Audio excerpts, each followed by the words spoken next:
Hi மக்களே, இன்னைக்கு நம்ம பார்க்க போற படம் பிராங்கைன்ஸ்டைன். இந்த படத்துல நம்மளோட ஹீரோ ஒரு சயின்டிஸ்டா இருக்காரு. இவரோட அப்பா ஒரு டாக்டர்.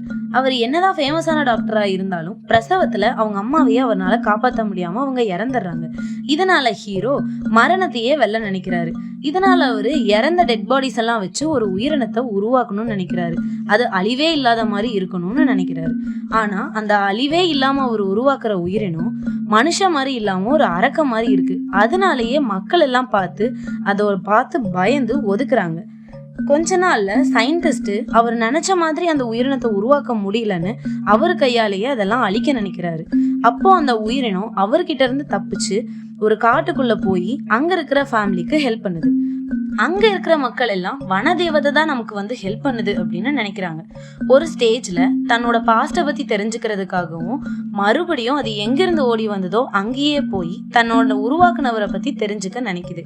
இப்படி மனுஷங்களோட ஃபீலிங்ஸ், எமோஷன்ஸ், தன்னை விரும்பினவங்களோட இறப்பு இதெல்லாம் தாங்க முடியாம இதுக்கெல்லாம் காரணம் தன்னை உருவாக்குனவர் தான் அப்படின்னு சொல்லி அவரை ரிவெஞ்ச் எடுக்க நினைக்குது.